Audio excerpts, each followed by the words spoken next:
Hey, everybody, and welcome to Attempts at Governance, episode 179, and our spookiest attempts at governance ever.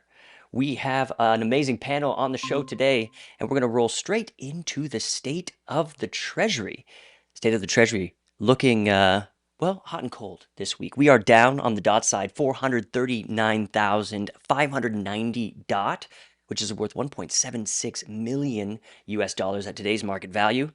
That brings the dot treasury, if you count what's in the proper treasury, the asset hub, and the dot here on hydration, that's being DCA'd, to 20,286,996 dot.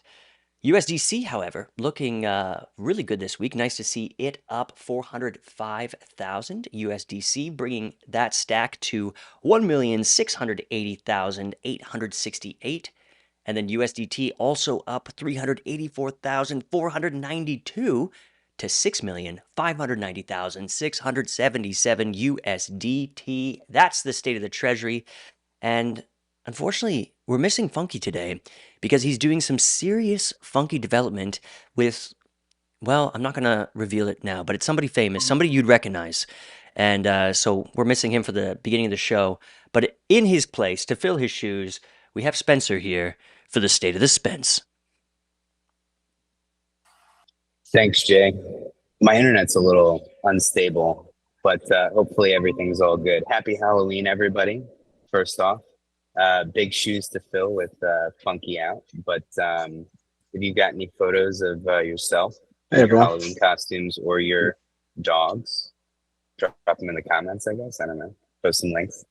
All right, so congrats to all DBs. I think that announcement is coming out soon in the next couple of days.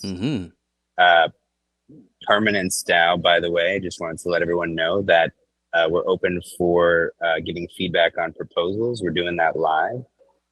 And so if anybody has a proposal that's coming up, they want some good feedback, some good diligence done, DM us, and we're happy to take a look at that.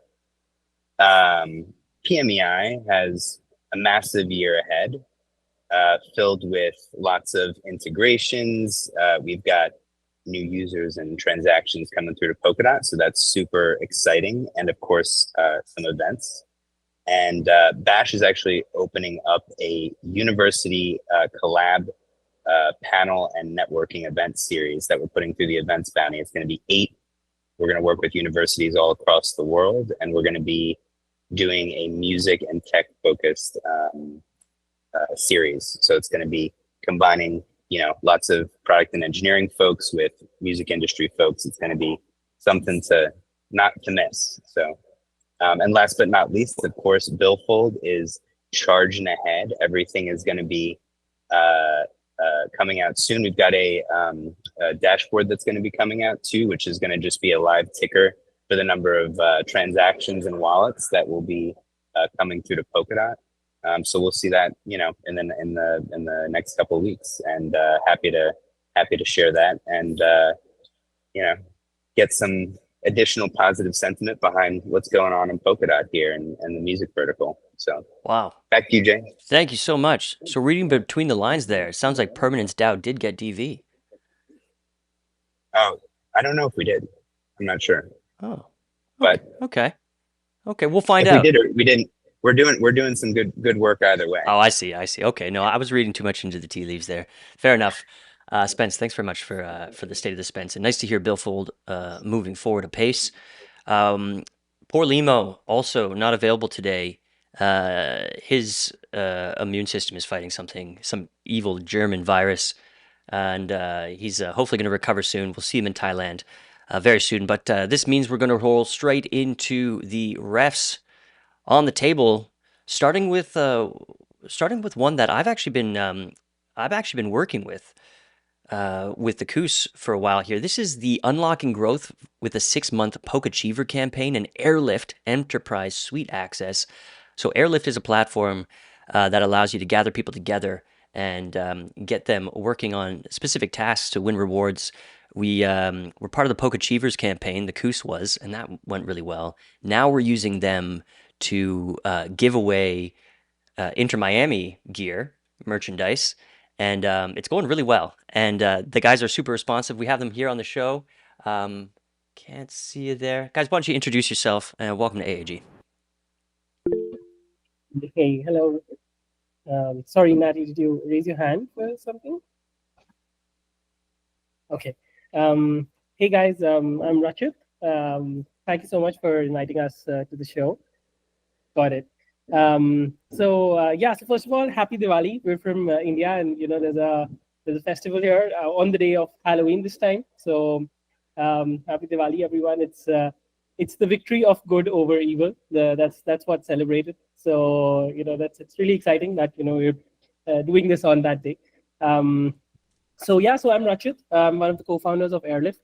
We've been in the Polkadot space since quite some time. It's a community engagement platform which allows products, projects, and anyone in the Polkadot ecosystem to run quests. More than quests, it allows you to actually incentivize engagement. So whenever there is there are any activities which need some sort of incentivization, AirLyft sort of fits in the picture.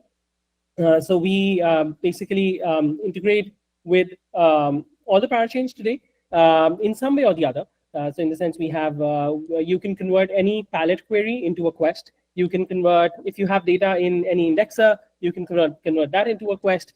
If you have data available through a REST API, you can convert that into quest. As long as you use any of the popular wallets, your users can use AirLyft, and you can run activities which really engage with the product, and of course all the social actions and off-chain quizzes, learn to earn campaigns, all of that more or less is supported with AirLyft. We worked with a couple of teams here in the past as well, and we've been building on Polkadot since quite some time now. Talking about, I think just hold on here to give CBS the stage, who's my other co-founder. CBS, are you there? I can't see you here. Yes, I'm here, Richard. I'm so sorry. There's so much of background noise because of the crackers and things. That's it's crazy out here right now. But yeah, hey everyone. This is Chandra Bhushan. I basically lead the operations and the partnerships and other things that's happening at AirLyft. Just to add to what Rachit mentioned, AirLyft focuses more towards on the product adoption side of things, wherein we really believe that people joining your social channels and sitting idly doesn't help either the campaigns or the projects that is being going on right now. So with versatile integrations that are available in the platform, we enable projects to create product specific actions and then verify them real time by fetching data from the smart contract, from the blockchain or indexers or APIs, and verify it in real time to see if these actions were done or not. So very deeply integrated with Polkadot ecosystem, the parachains, the relay chains. We have been building since the last even more than 12 months right now. And the moment we saw we could add some value to this entire ecosystem, this is then we thought that this might be a great time to present something to the Treasury, because over 80% of the parachains are already using us. Jay is also one of our big time user right now. So happy to answer any questions, guys. If you have any. Cool, awesome, Batman. Let's go. Yeah, hi guys. Happy Diwali to you, to Rachit. Quick question. Have you guys looked at the marketing bounty for this? Like, I feel that there might be some synergies you could explore there. And right. Yeah. With regards to that, right, I think there have been some confusion. Again, marketing bounty entirely refers to wherein the treasurer, the project seeking treasury, they are actually marketing for someone, right?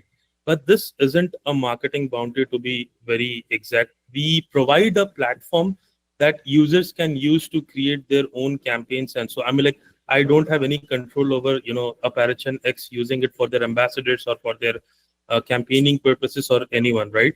What we are trying to do is provide them the enterprise suite, using which they can access, leverage our palette configuration, leverage our asset hub integrations, and each and everyone in order to make their onboarding processes, their engagement processes easier. So this is why, we really believe that it's not fit for a marketing bounty per se, but a direct treasury proposal wherein, it will be entirely leveraged for those 15 projects, wherein we are providing the technical support, we are providing the engagement methodologies, on-chain query creation, the type of actions do they want. So each and everything will be handled at AirLyft platform. And what they have to do is just simply, use it and use it however they seem fit. Right. Also, to add to that, I think, yes, please. Yeah. So just to follow up on that, does that mean that the users of your platform would be parachains, so to speak? Would that be a fair representation? Not just parachains, right? I mean, the KUS isn't a parachain, that's a DAO. Talisman isn't a parachain, that's a wallet, right? Any validators, be it validators, parachains, OpenGov, anyone, right, who wants to have their own engagement methodologies done, AirLyft is well suited for each and everyone to host their, engagement activities within the platform. So to add to what CBS is saying, and the marketing bounty confusion, we feel that there is one part in our proposal, which is the Polka Achievers campaign, which we're running. That part might seem like a like a proposal which would be better if it's gone through the marketing bounty. But the problem is that the whole aspect, everything together, makes it like a better use case for a direct proposal. Because it requires a lot of things, to be honest. Running a quest, it's not just marketing, it's a lot of support, it's a lot of dev as well. There might be, usually there are a couple of parachains and something here and there which is not yet supported, where we do like some dev. So it encounters a lot of things and not just marketing. So that's why it's a direct proposal and not just, even that's why we've not gone through the marketing bounty. And although I think it's not yet completely live, but even then. Yeah, the marketing bounty discussion is going to be an interesting theme of today. But guys, we just have a few seconds left here, 50 seconds left. Just to clarify the budget here, so it's 120,000 USDT, and this is basically subsidizing 6 months of this product for 15 projects. Or can you describe like what the usual price is and clarify all that, please? So, our enterprise plans are costed at $2,000 per month, wherein we give the entire technical support, user assistance, widgeting, promotion, each and everything included. So it's coming down to $12,000 per project that we are doing. And with a calculation of 15 projects, it's nearly $180,000. But in the proposal, what we have done is basically, within the $120,000, we have subsidized the rates, and we'll be providing all these uninterrupted support to the 15 projects.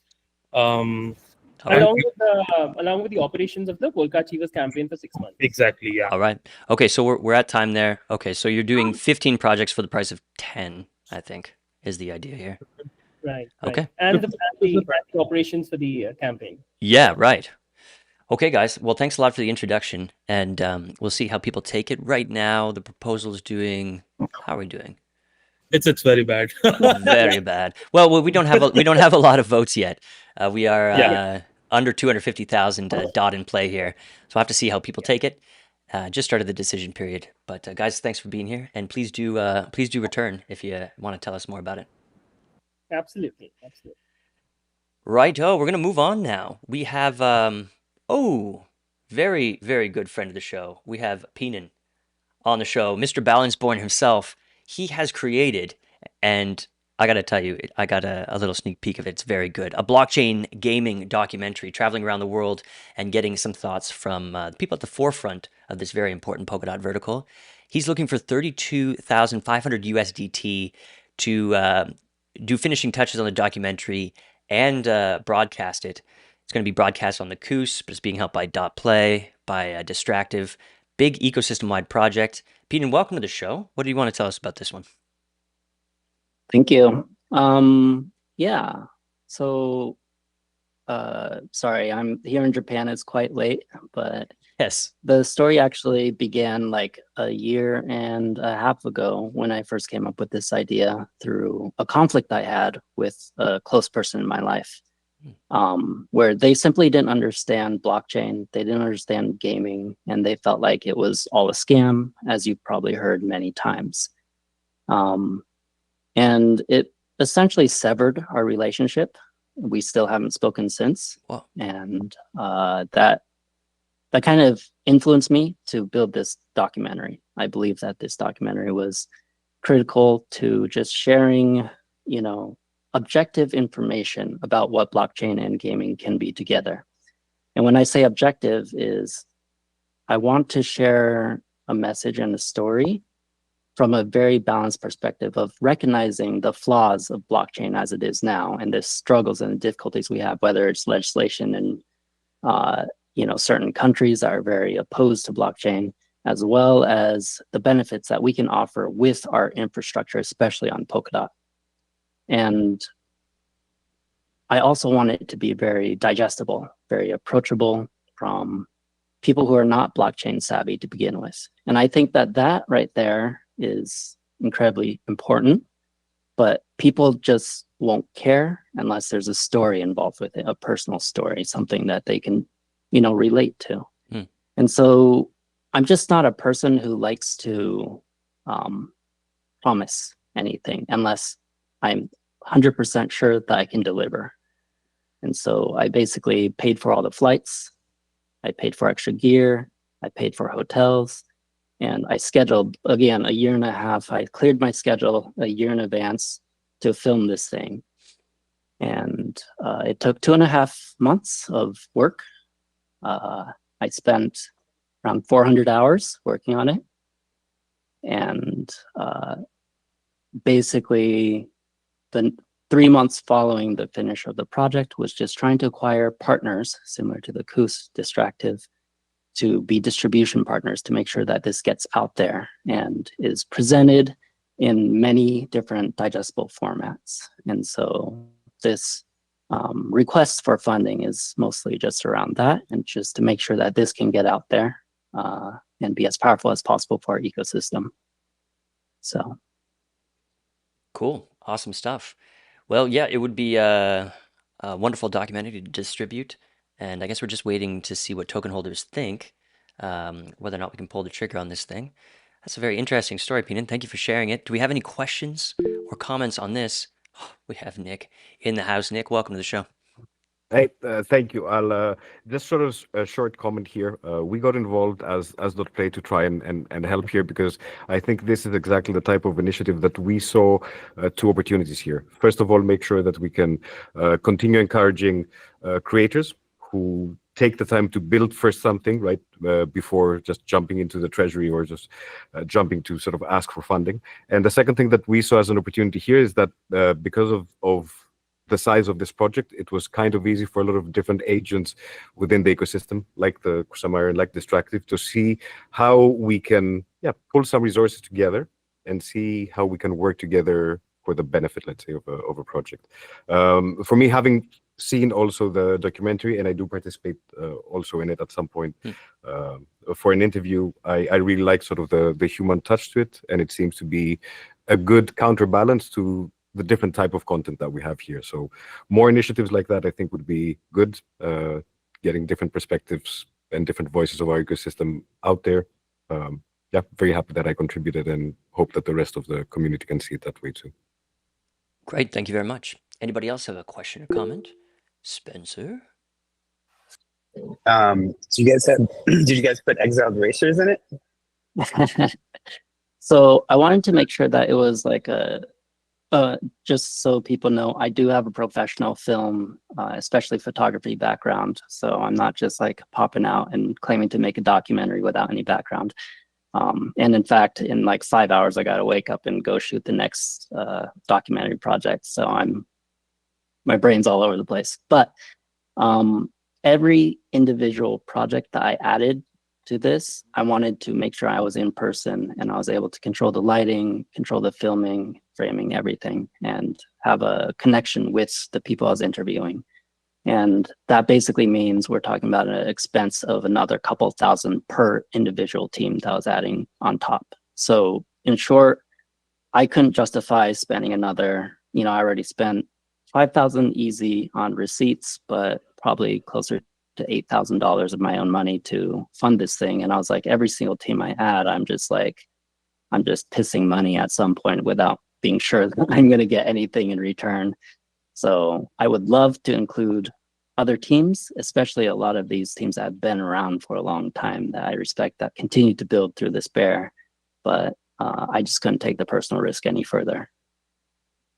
We have, just so you know, we have PMEI filmed Exiled Racers, and we have like a bunch of really great footage. We shot it all on like Red and stuff, so it's professional footage. If you'd like it, happy to give it to you, and if it fits within your film and it can fit within the story, awesome. But pretty cool. No worries if not.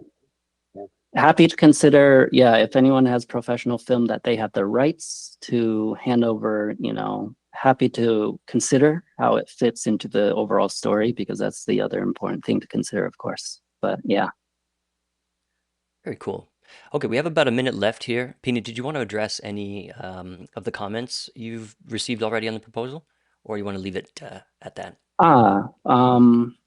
I think one of the major comments has been like, why wasn't Mythical in it? Because it seems like they're not.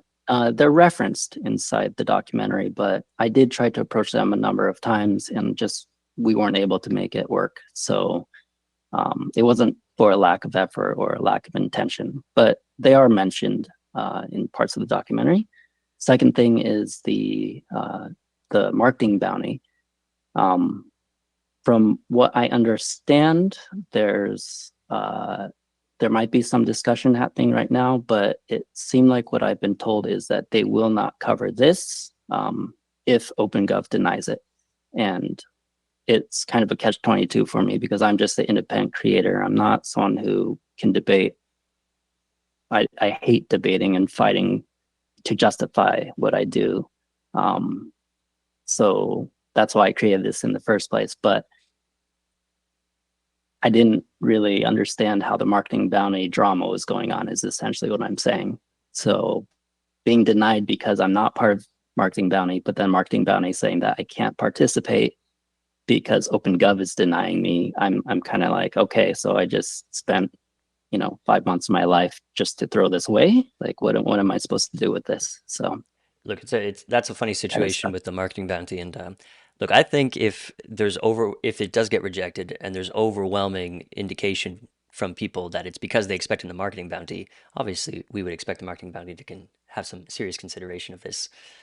But this is all coming out just now with the marketing bounty. The thing with the marketing bounty is that it's so much, right? It's 200 DOT per month. And so I'm seeing a lot of people are saying, well, anything that remotely resembles marketing, which probably includes anything that uses video or digital media, should go to the marketing bounty. And this is kind of like a budgeting approach. But hopefully we can have a nuanced discussion about this and be agents of distinction and make sure the marketing bounty is put forward to its best use and doesn't become some sort of a catch-all for anything that, I don't know, is related to communications. We're at time for your discussion there, Pinan. Thank you very much for coming on. Jose, thanks for the time. Yes, appreciate it. Absolute pleasure to have you, Yeah. Jose. Yeah, we know Pinin for a long time, and he's part of the community. He's been, he never asked anything. The marketing bounty, to repeal this proposal like that, it just doesn't make sense to me. They should step up and just, do a better job, really. That's what it boils down to, really. Cool. Thank you. All right, Pinan, have a good sleep and good luck with your shoot tomorrow. Thank you. We are going to, oh my God. Speak of the devil, we have Crane, the architect and mastermind of the marketing bounty. Years of marketing experience under his belt. Crane, what's going on? Oh, unfortunately, the mic is muted. Hi. Hi. Okay. So need to drop out soon again. I just want to clarify, it's not like that we don't want to fund stuff. In the process of getting this funding through, some actors were basically asking us if we will circumvent OpenGov like the old marketing bounty is. For example, with this crypto banter thing where OpenGov anonymously said like, no, we don't want that. And then the old marketing bounty funded it. And we committed to saying no, if we will respect the Polkadot DAO, the Polkadot community, to not fund it. It's very annoying in that case because obviously Apillon is a very different case and everything. We just need clarity on this whole thing. I'm not saying he can fuck off. Obviously not. I'm trying to help him to get through to get payment because I really like what he's doing. My whole point is not that the first move of the marketing bounty should not go back on our word and undermine what we said in the process to fund someone, because we were told people basically that we don't do that. That being said, there are movements I heard from OpenGov Watch as well that everything should go through the marketing bounty, etc., and people are naying stuff because it should go through the marketing bounty. We're welcoming that as well. All why we would not fund stuff now is because we committed to it, because people were asking through the proposal phase for it. And as we said, we don't want to undermine OpenGov. But if the majority of the people want us to examine everything and then either say nay, go to OpenGov, or A, obviously, we're happy to do that as well. It's not that we say, no, we don't want to have anything to do with it. Great. Okay. Thanks for the clarification. Good. All right. Bye-bye. Okay, we're going to move on now to the next ref. And, ooh, yes, Easy A. Polkadot University Microgrants bounty. Have the Kwok brothers back here on the show. We're sitting at 40%. In favor with just under 5 days remaining. Could go anyway, especially if that DV comes into play before the weekend. We'll have to see what happens there. Phil, Dom, welcome back to the show. Thank you, Jay, and happy Halloween, everyone. Yes, happy Halloween. Well, we had a Halloween background on here somewhere. I haven't worn my costume, but actually with us today, we have the other curators as well of the Microgrants bounty. We have very special Flavio, who is the CMO at Polymech, who is on the curator set or proposed curator set. And we are also joined by Sasha Lansky as well, who is another really, really key part of this ecosystem, helping to organize the hackathons with Web0. And he is, of course, prior parity engineer as well. So huge amount of expertise there. So actually for this this AAG, I'm not going to talk too much. I think you've already heard from me quite a bit over the past couple of weeks. So really I wanted to give the floor to Flavio, Sasha, and then also Dom to explain why this is such an important microgrants bounty and why we see this as being absolutely critical for Polkadot. So we'll start with Flavio, then we'll have Sasha, and then Dom to wrap up. So we'll open up the floor. Flavio, thank you very much. And the only curator who isn't here is Otak, as he's stuck in other meetings right now. Yeah, thanks for having me. First time on AAG.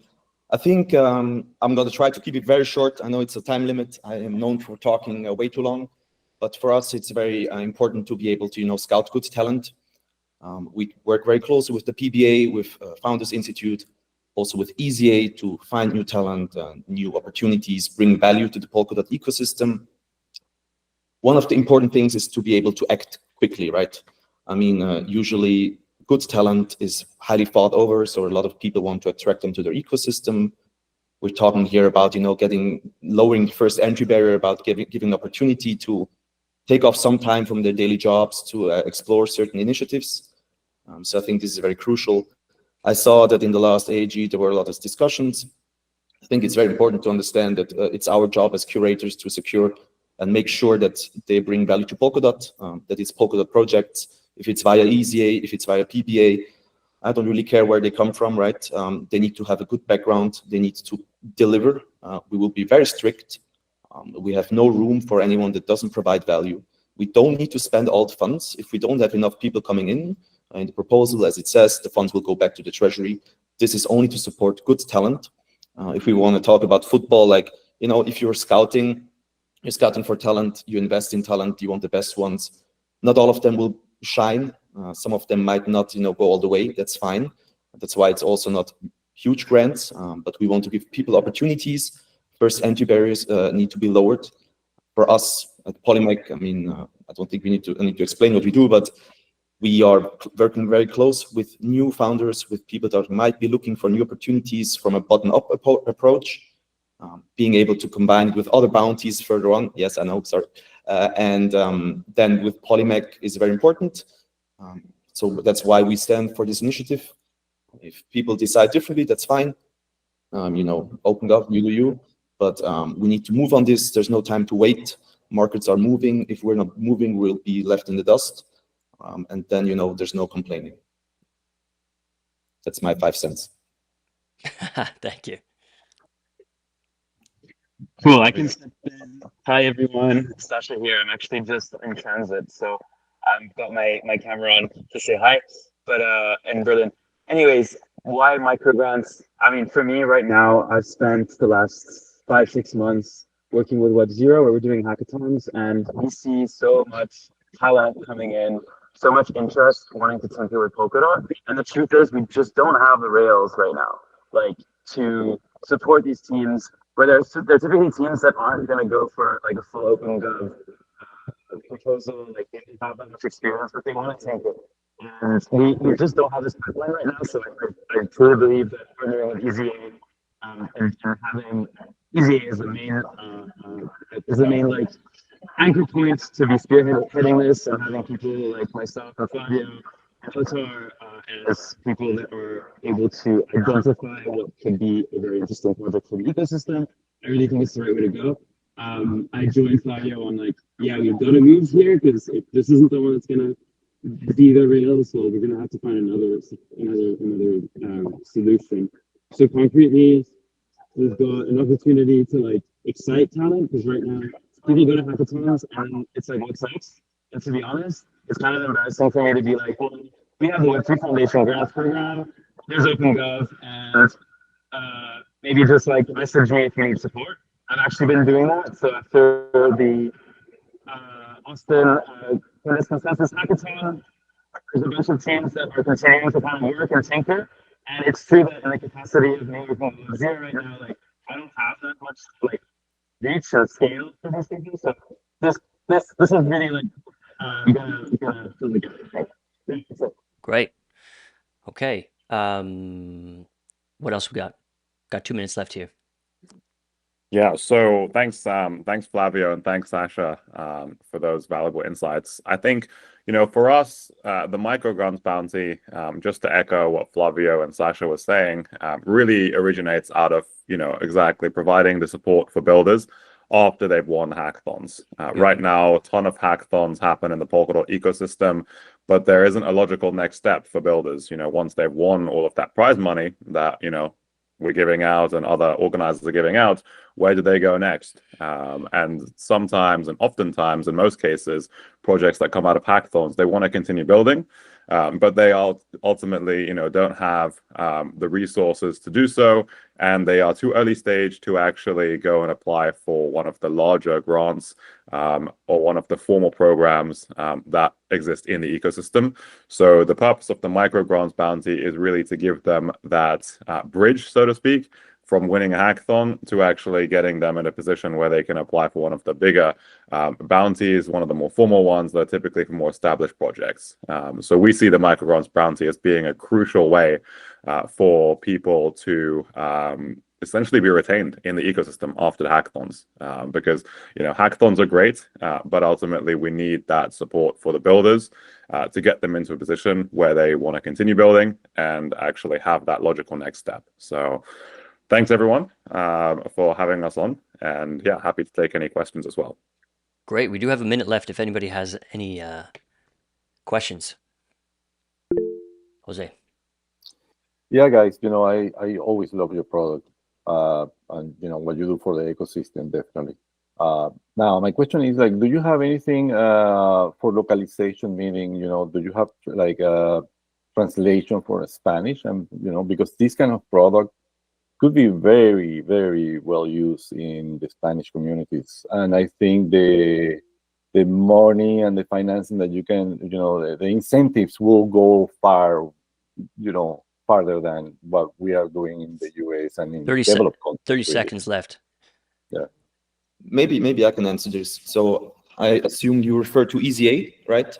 So this is not just an EZA proposal. This is a proposal for startups in the ecosystem. I am not hired by EZA.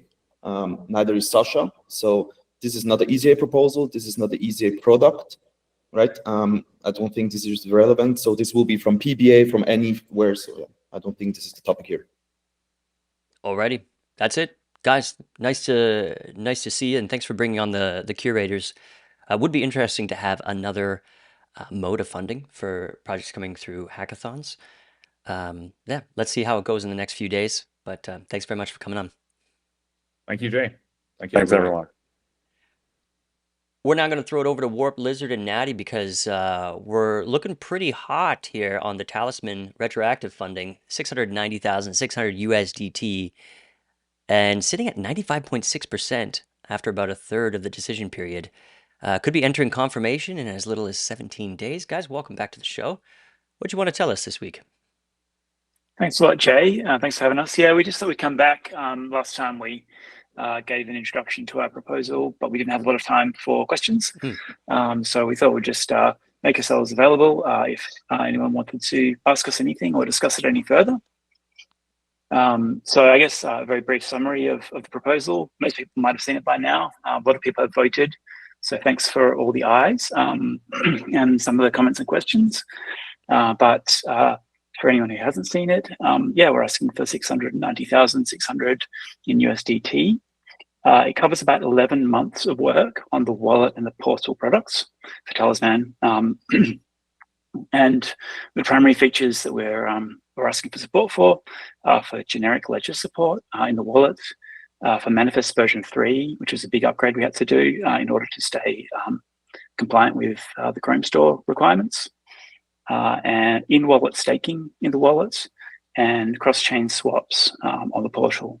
Now, there's a lot of smaller things included as well, a lot of maintenance and upgrades that were required to stay up to date with various runtime things on Polkadot chains, but those are the major features. Yeah, so please, if anyone wants to ask any questions, then we're here.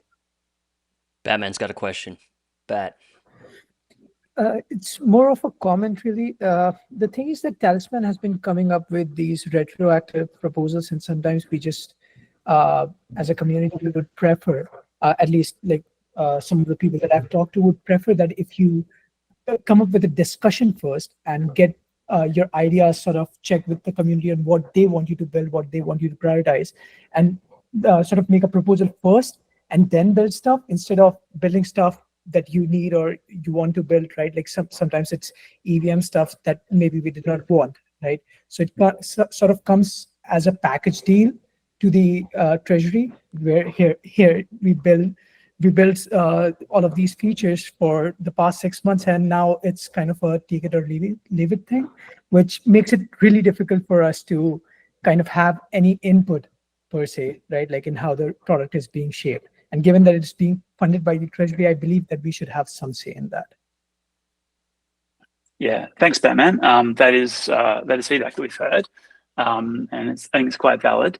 I think we'll try and make a bit more of an effort to do that. In terms of the EVM components that you mentioned, we are quite explicit that we're not asking for funding for things that are like specific EVM functionality.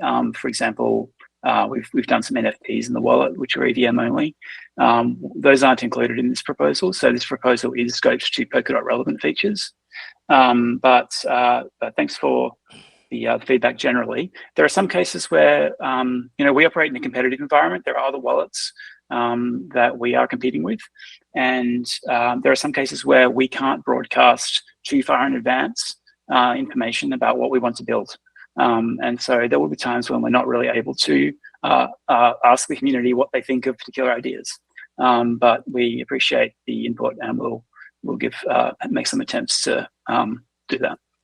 It's a very interesting and surprising new movement I've been hearing, what Batman just said. Previously, when OpenGov first started, it was all about retroactive payments, only pay up if things go well. But now there's this kind of movement where it's like, well, if the Treasury's never heard of you before, Yeah, why don't you build something first and then ask us if it was worth it? But if you have developed a reputation, now it's kind of getting flipped on its head, and it's like, well, maybe you should come to the Treasury first and ask if we even want it, and then ask for funding. It's kind of an interesting movement, but first time I heard about it was this week, so it's interesting. But Yeah, and I just wanna yeah, Natalie, sorry. please. I just wanted to add to that, like that's very valid point. We understand where it's coming from. We heard like really different feedback about it lately. So some people say that's good or not, and Yeah, we also see our wallets do that. But I just want to say that Talisman was always community wallet, right? So we only build features which community asks us to do, and we only ask for funding for like Polkadot specific features. I know there was a comment about like that we have some a zero avail support, but it's literally it's like it's not hard to do that because we already have like a framework for that, so it doesn't really change anything in our like proposal or like money we're asking for. Yep, cool stuff. Anybody else have a question or comment or concern for the good folks at Talisman?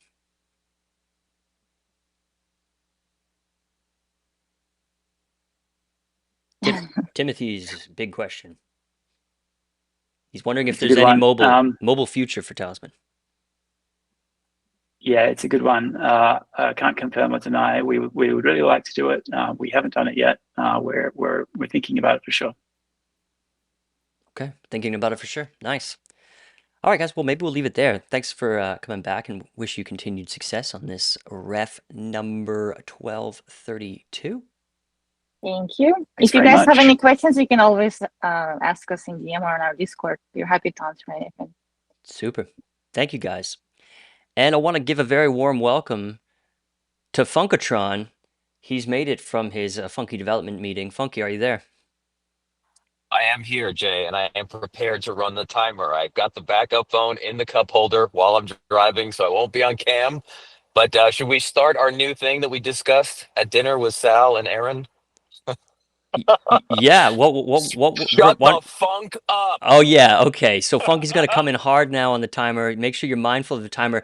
The cool thing is he's not gonna show you the timer this time. He's just gonna be aggressive out of nowhere, which I think is gonna be fun. I'll say 1 minute remaining. I'll just okay. jump in and say 1 minute. Then we'll get to shut the funk up. Okay, sounds good. How was your meeting, Funky? Do you want to talk about it at all, or is it all pretty hush? It was amazing. No, it was just a great. We sat literally at Gary Cardone. For those of you who don't know, he is a big Bitcoiner. He's into the digital asset space now. He's the twin brother of Grant Cardone, very big real estate mogul. He lives here in the Tampa Bay region. He's has a beautiful oceanside villa right here in St. Pete. So I basically was invited to his home, sat there for an hour, drank some coffee, had an incredible conversation just about the nature of the industry, the upcoming election, everything else. So just further building relationships, right? Doing that PD. Casual. Thanks very much, Funky. Nice to have you back. We're gonna keep rolling here because we're actually we're moving nicely today. We have Artemis Analytics back on the show. We've got a good introduction to them last week, but I think we needed a little bit more time to discuss. Right now, 18.1% in favor with decent, just under 8 million DOT in play, but less than a week into the discussion here. Want to welcome everybody back from Artemis. Welcome to the show. Thank you so much. Appreciate the introduction. And yeah, we came to present last week. We are Artemis Analytics, institutional grade data provider, serving a lot of respected US and global investors in the crypto space. Yeah. And what we serve them is fundamental blockchain data and metrics to use to make internal investment decisions, or for ecosystems to use themselves to make internal product development decisions, or decisions around what application to go use. So really multifunctional. But as Jay said, last week we gave a long presentation. I spoke way too much. So today we're going to save some time. I'm going to let Sun go through a quick demo, maybe 2 minutes, to see the platform, because I know that was one thing that the community had requested last week. Yeah. So we're going to spend 2 minutes doing that, and then we're going to leave hopefully 5 minutes to do a Q&A, and also allow Pavla and Ali from the Parity Tech team to say a few words, because we've been working with them a lot throughout this process. Yeah, like I said last week, it'd be really great to hear from the Parity side here, kind of back up all these awesome claims. So let's hear from Son right now. Son, welcome to the show. Yo, thanks everyone. Yep, just gonna do a quick demo just because I think that was a question, and then let the Parity team answer a lot of the questions that the community had as well. So just really quickly, just wanted to show our platform. Our platform is, again, an institutional kind of terminal for a lot of US institutional funds to use to learn about different cryptocurrencies. So we did one in a partnership with TON, highlighting a lot of their metrics. Cool. We were one of the first to support it. A lot of people got really interested. And we, obviously have a ton of data on them now, supported on our website that a ton of large institutional investors use, like Pantera, Grayscale, and the like. I think another highlight of our product is also our Excel formula plugin. So this is kind of like the bread and butter of where a ton of institutional people do it in their workflow. It allows people to pull metrics on their Excel, and if you're familiar with CapIQ or from an institutional background, they literally live and breathe the stuff. They're much better at doing this stuff than me, but this is where they all do all their modeling and actually decide whether they will allocate capital in a certain ecosystem or not. So yeah, those are kind of the small little highlights and product demos. This is all also free and publicly available. So obviously, the institutions use it, but we also have a very large retail presence.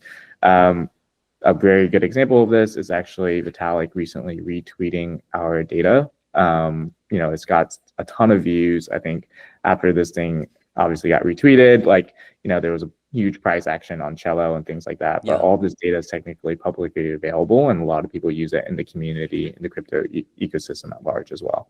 So that's kind of the extent of my demo. Gonna hand it over to the Parity team and just also do FAQs for the rest of the time. Thank you.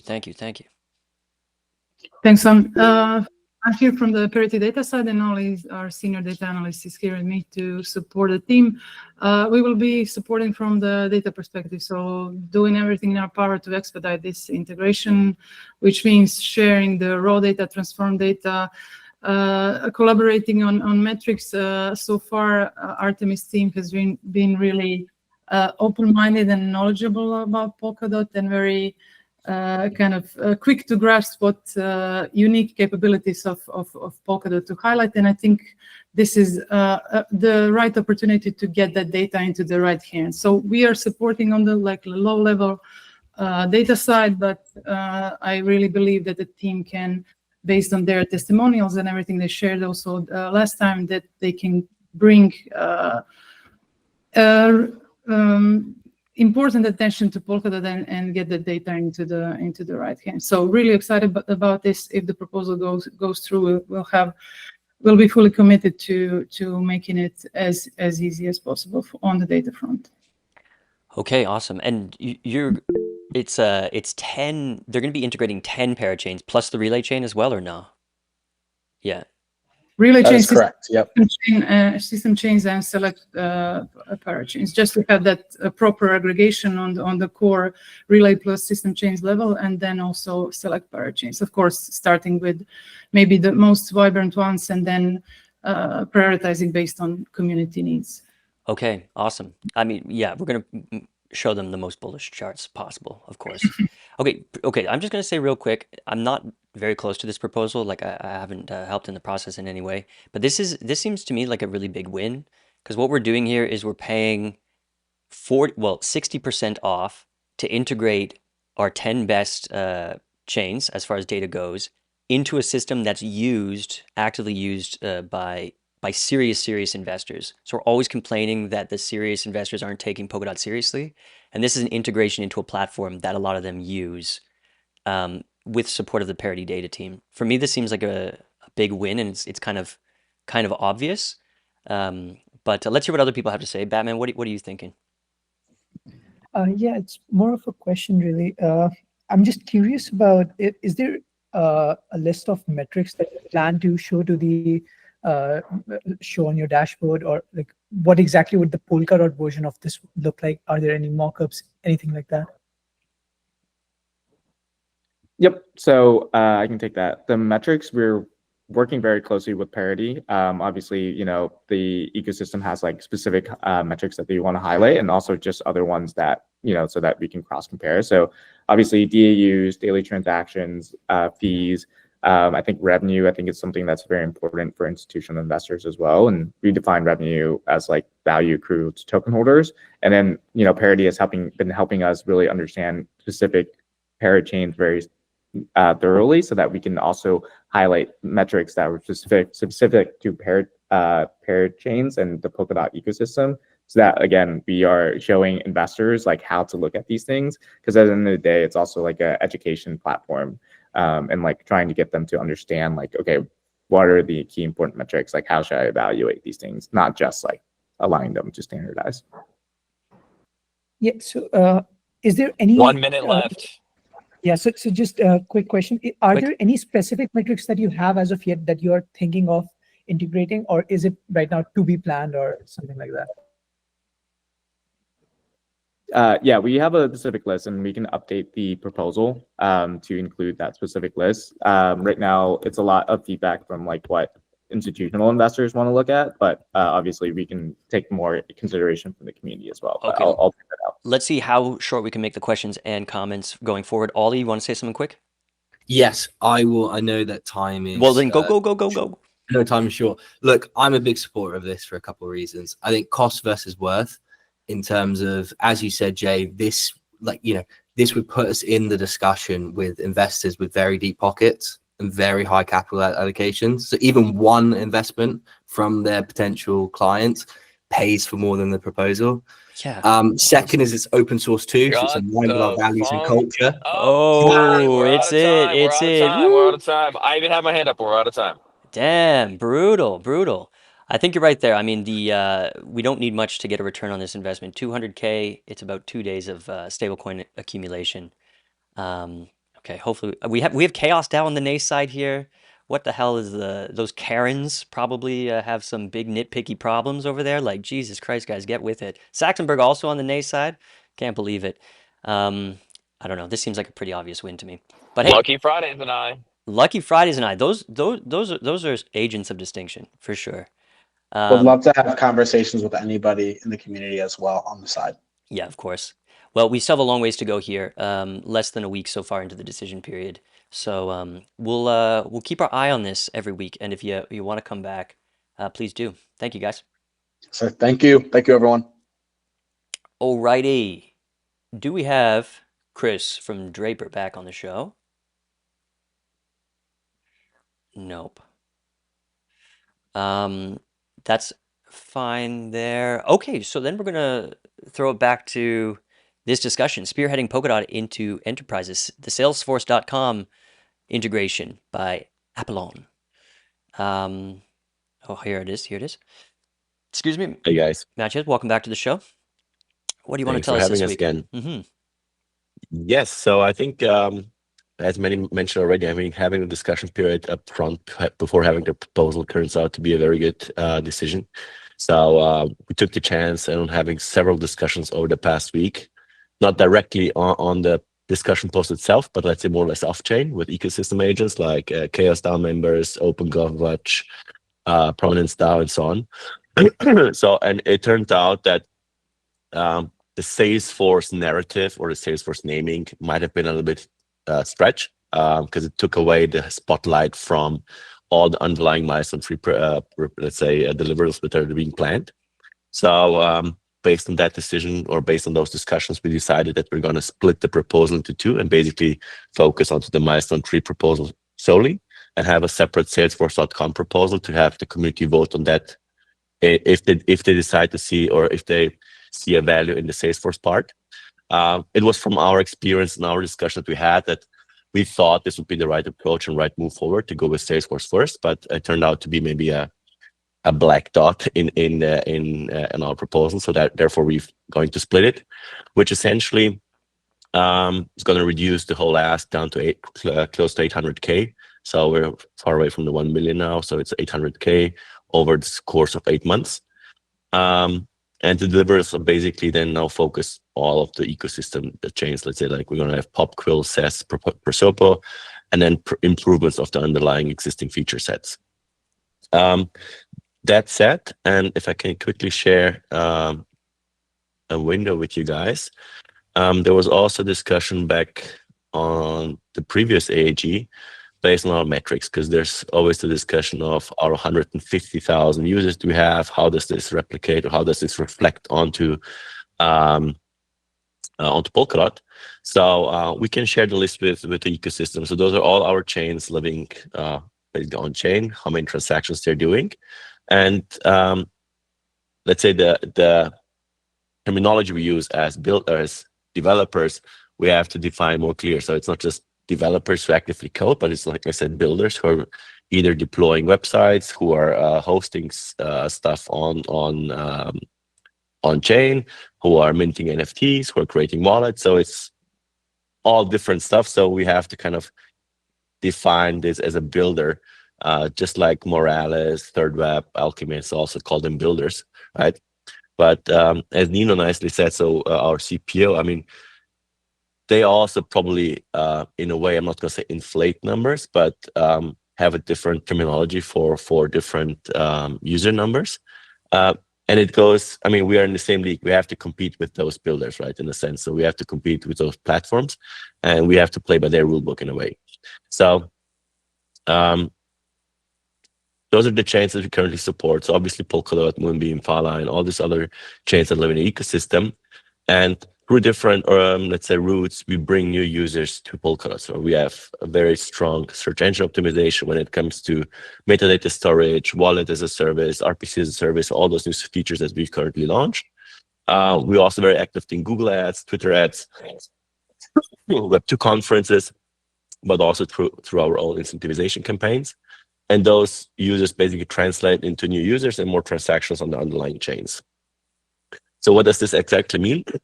So I mentioned those 150,000 registered users are users who basically created an account, logged in, and created a project.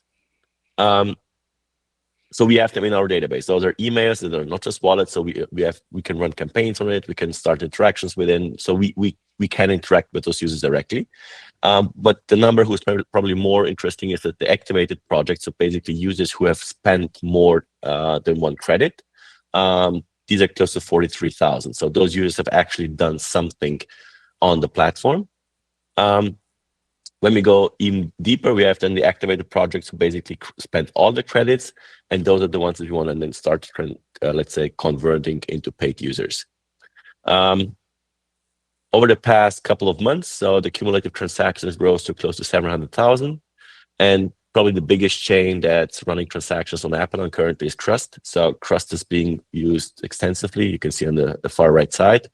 All of our free wallets are being basically drained on a daily basis, and users use them mostly, like I said, for uploading files to Trust, using them as a, let's say, a Dropbox-like feature, hosting websites, and hosting basically NFT metadata on it.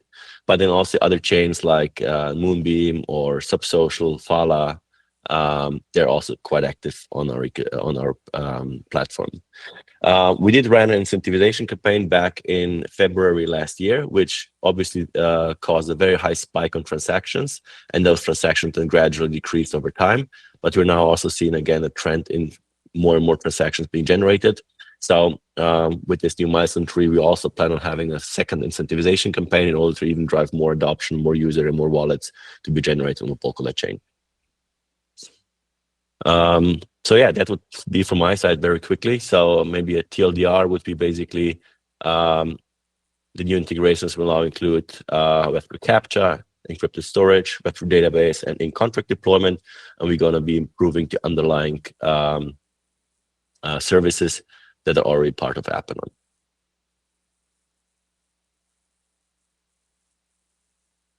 All right.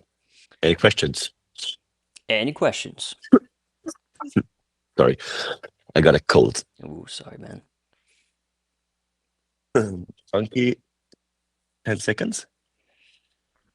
No questions or comments?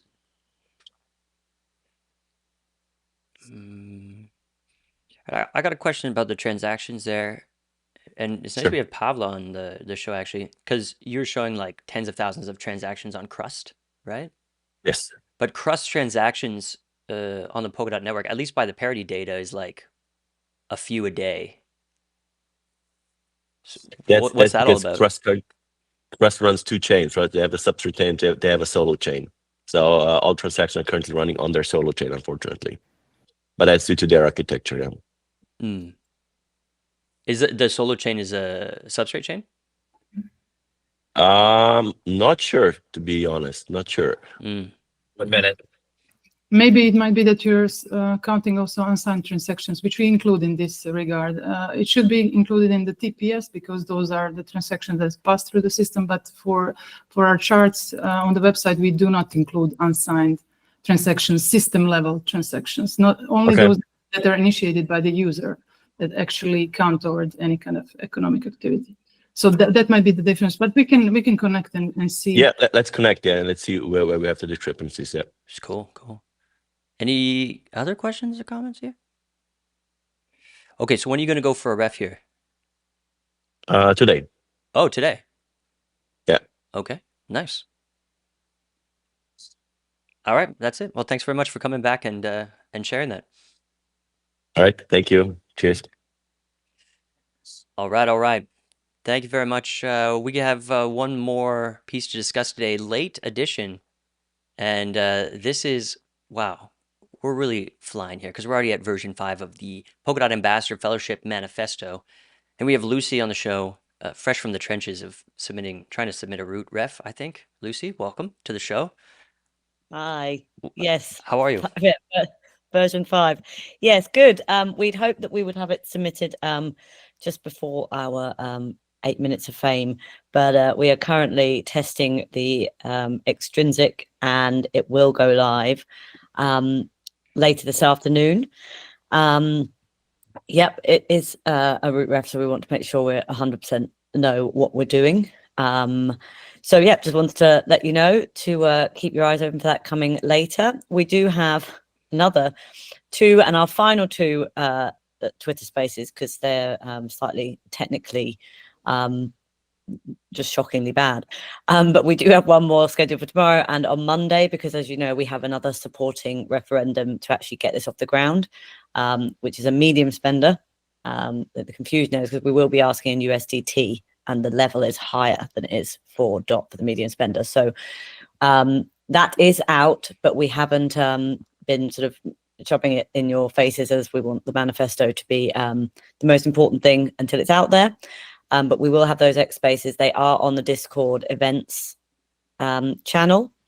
A couple of other things to mention around kind of communication. So I've spoken to the mods at the Discord, Polkadot Discord, and we're going to remove all of the kind of the groups that have been sitting there and not being used and have one main chat channel, trying to make Discord the sort of the Polkadot plaza of conversation.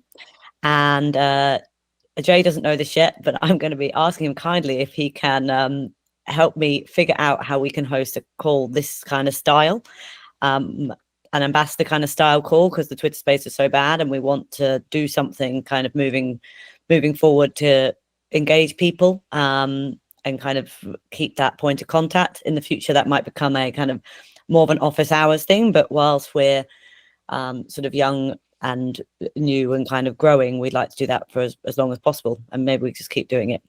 Next week, me, Lorena, and Don Diego will all be in Bangkok, along with a lot of people here, I believe, and generally in the ecosystem. We're going to be having a kind of a meetup on the 10th, also in the Discord events, just at a bar very near to the venue. We're going to do a sort of presentation and then try and have a live sort of brainstorming session with obviously the hope that this root ref is going to pass. If it doesn't pass, we kind of feel that we're onto something good here and we want to keep people together. And so, yeah, please come along to that, invite anybody and everybody, and then we'll kick off these kind of more live community hangouts when we're all back at the end of November. I think that is kind of everything I need to say, because people have heard my voice a lot this week. I'm sick of it. So I don't know if anyone has any questions or anything they want to hear. Or Lorena is now here if she wants to add anything. You're already done. Excellent, Lucy. Okay, thank you. Yeah, so obviously you've heard a lot. I think this is our 5th AAG. We've had 8 Twitter spaces. So I think we've covered a lot, but any questions, thoughts for me or us now in this last couple of minutes we have? If not, I expect everybody to vote very heavily A. Oh, one.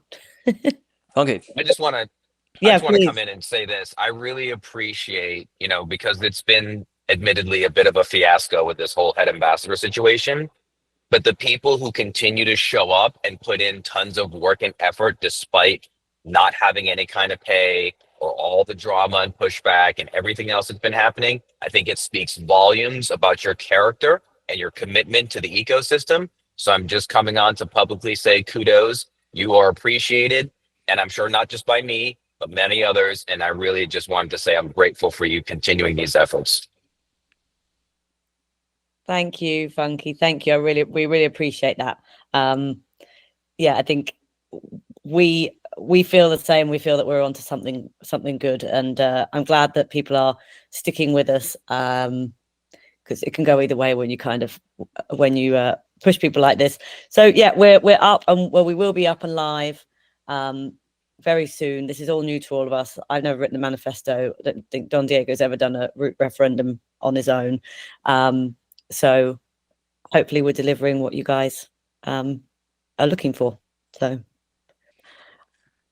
if you give me time, I'm going to ramble. So we should shut me off. So the one thing I was concerned about, Lucy, was the demotion and decay of reputation, but it doesn't look like this manifesto is committing to any of that. In fact, kicking the can to the future, where we expect people with power to vote on the process to take away their power. What's going on there?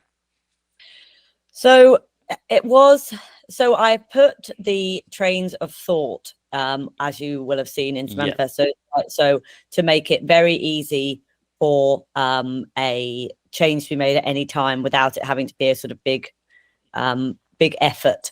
I think so it was important to have that in, but it's going to be some time until we don't want to preempt anything. And I think the feeling, particularly Don Diego at Miami, saying he felt very strongly about this, that we often look for problems before they've arisen. And we have measures obviously in there to make sure that, and also from Sean's perspective, like there's a well built in channel of checks and balances. So it's much more visible to everyone in the community. We're expecting to have a much more active ambassador community that is going to be keeping people in line and in check. We always have open gov that anybody can put anyone to be removed in, but without creating a sort of whistleblower community. We do want to we want to set off on good faith, I guess, in a way, but we do have those things in there. And it won't be hard. It's not hard to make an amendment. And there's always the option of, if you're not an ambassador, you can become an ambassador, and then you can put that up for vote. So the way to get, so I know you're right. So this one, it's disappointing, and in long term, it's going to cause problems for sure. We know reputation systems without decay eventually become corrupted. There's no way around it. And I think the people who are doing this program should be more brave and put a pressure on themselves to perform, rather than saying, oh, it'll be so easy in the future to do it. No, it's not. People in power are not going to vote to take away their power after the fact. So I don't want to, so I personally am in agreement with you. And obviously there were a few people that commented on that. There were others that were kind of staunchly against. So Lucy, I know I didn't say the warning, but it's time to shut the funk up. Sorry. Funk off. Sorry. I've wanted to say that all along. No, the only thing that I want to say is, as mentioned, Lucy mentioned, anyone, any token holder could make the presentation for everything. So we try to try to work in a fair way, okay? But any token holder can do that, okay? Easily said, very difficult to do. Andrea, so you are against having a decaying downward pressure on your future power. Why? Want to talk about that? So I'm not against that. I'm against creating a bureaucratic process right now for something that, like, we will see the ambassador fellowship, and it will take time for people to reach level 5 and 6. So we are expecting that there should not be that much of reputation issue before people have reached this level. And we're also expecting that people that have reached this level will be involved in the management of the ambassador program.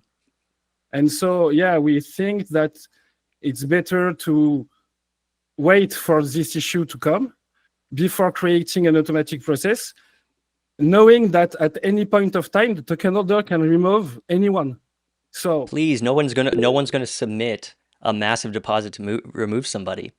And the people who are in the positions of authority are not going to create a system of decay that would put them in danger. It has to be set up from the top. I'm just telling you guys. I'm just saying it.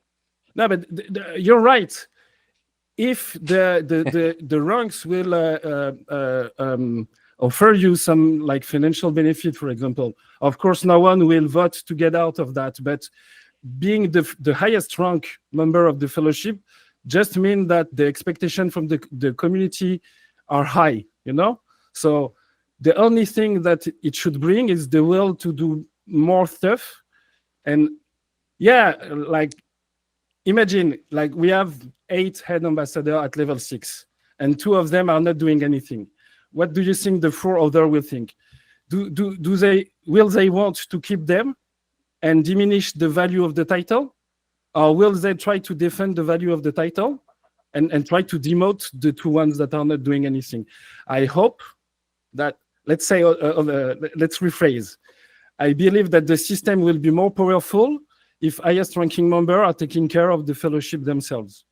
But you are right that there is a risk that those people won't want to change the rules in order to stay in power.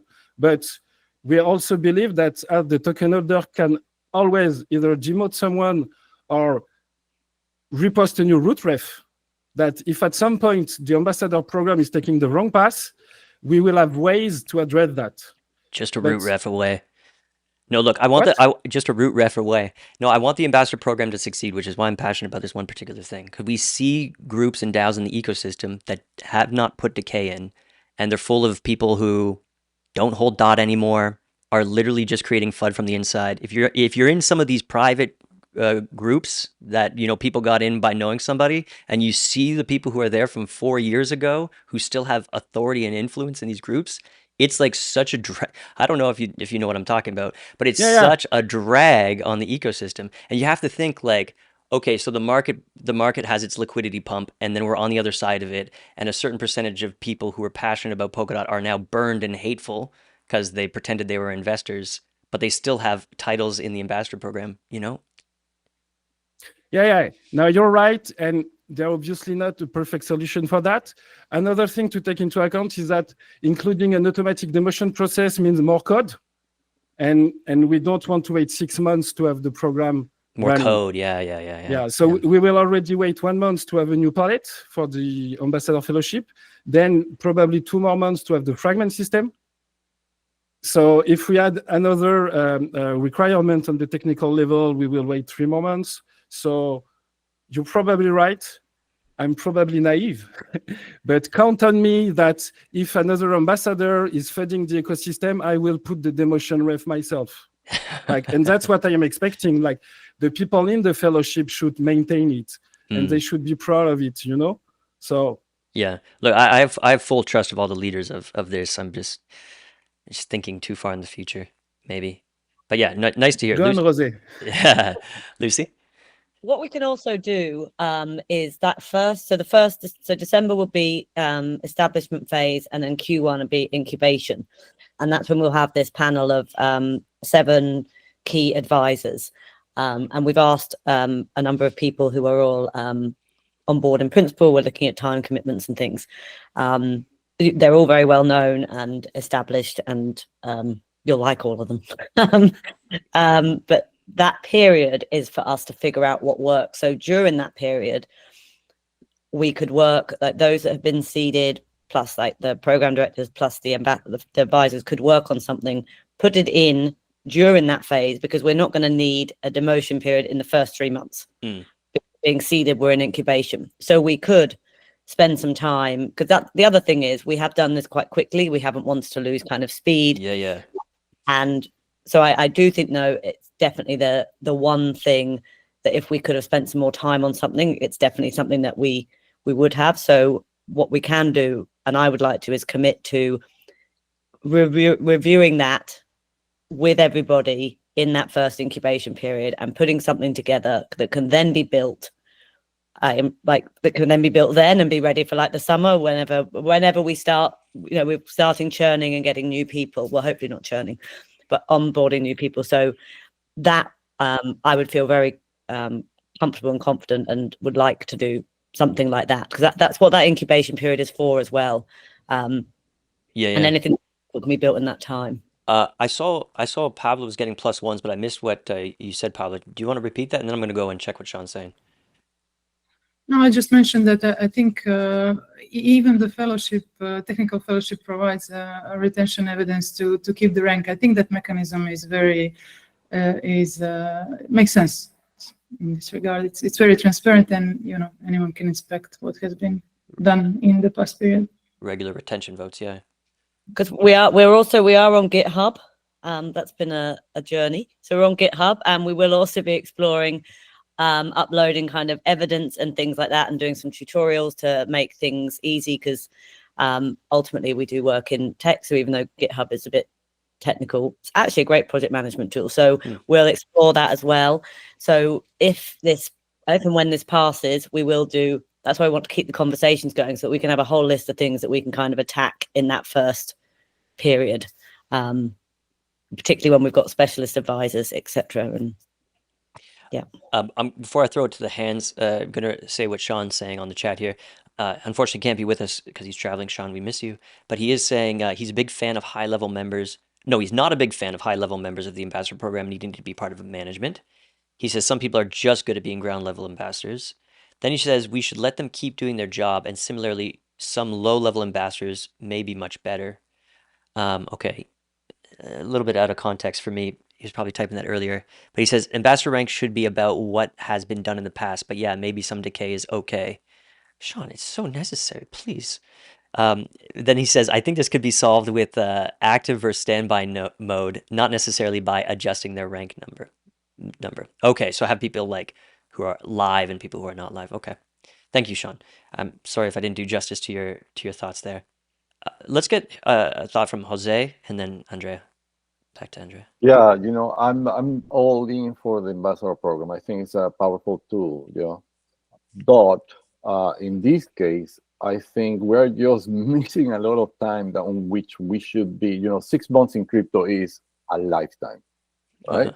So let's just get started with that, right?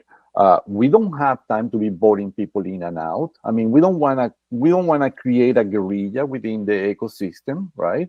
So it's like, guys, I see the ambassadors like, oh, I have this project, jump in, sell it to the other ambassadors. If you can do it, great. If you cannot do it, well, don't do it, right? I mean, it's just as simple as that, Let's just, no one should be allowed to have a salary per se, just because you are holding a position that in reality is making things slower.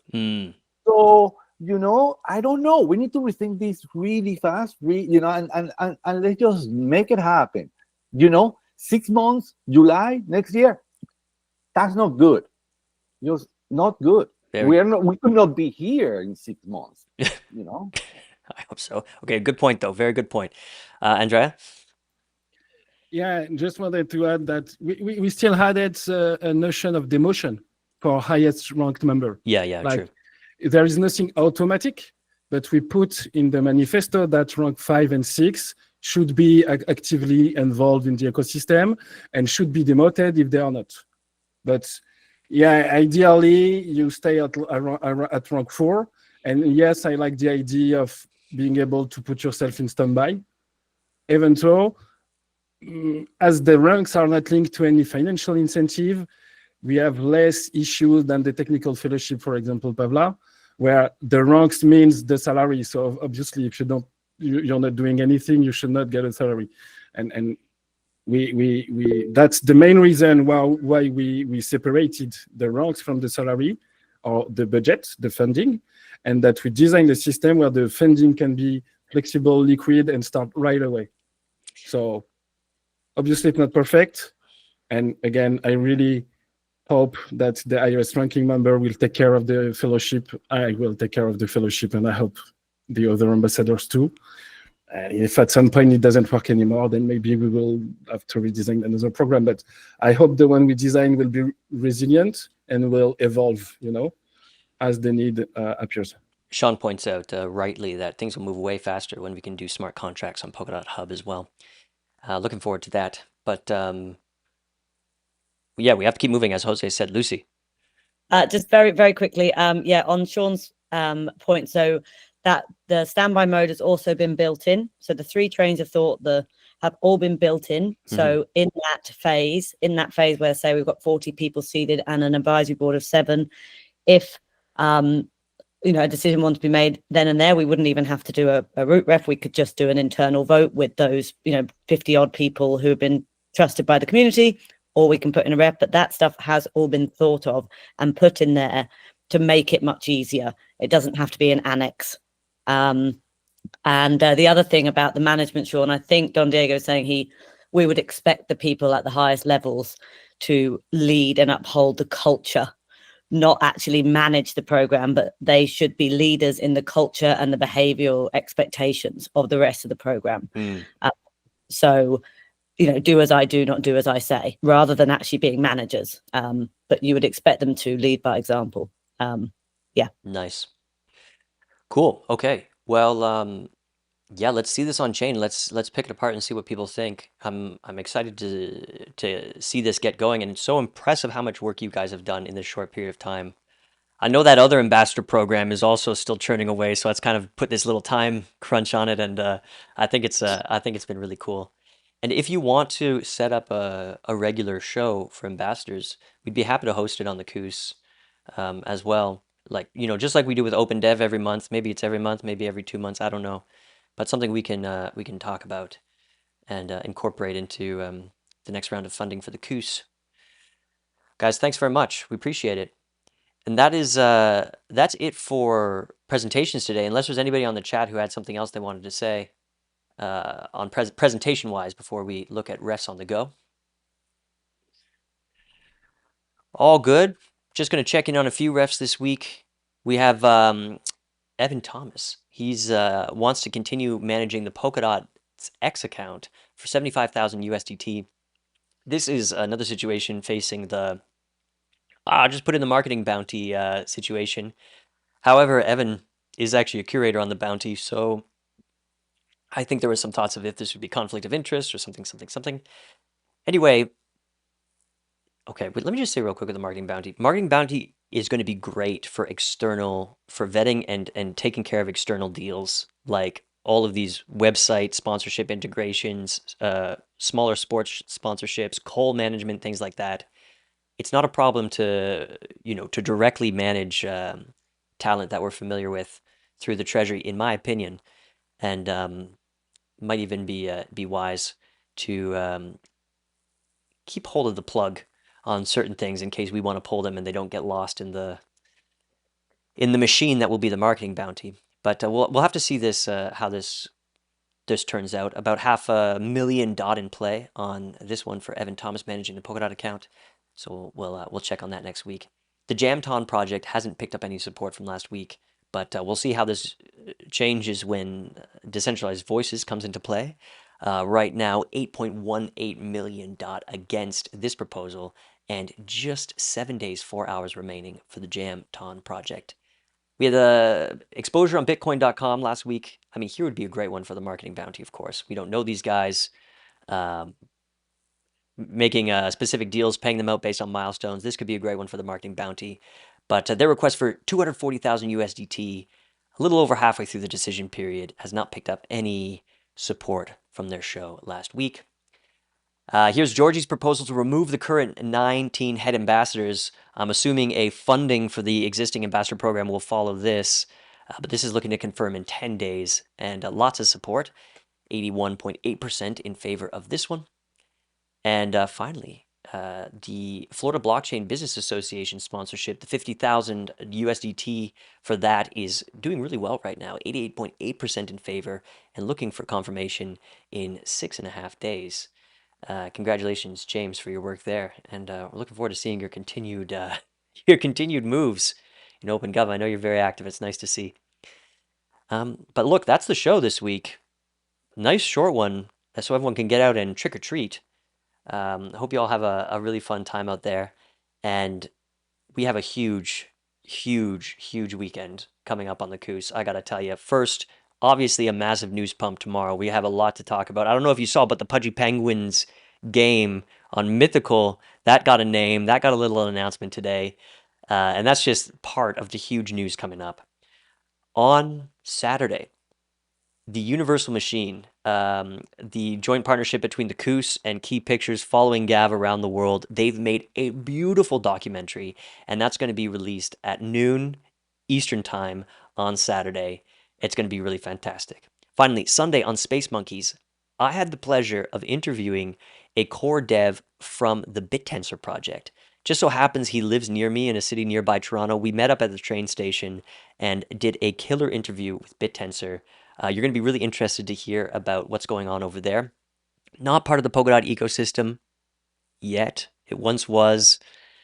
Maybe there's a possibility in the future there, but a top 30 project by market cap running on Substrate, and a really interesting discussion we had ahead of Sub-Zero, where we'll be seeing some more Substrate projects come into the stages of that conference.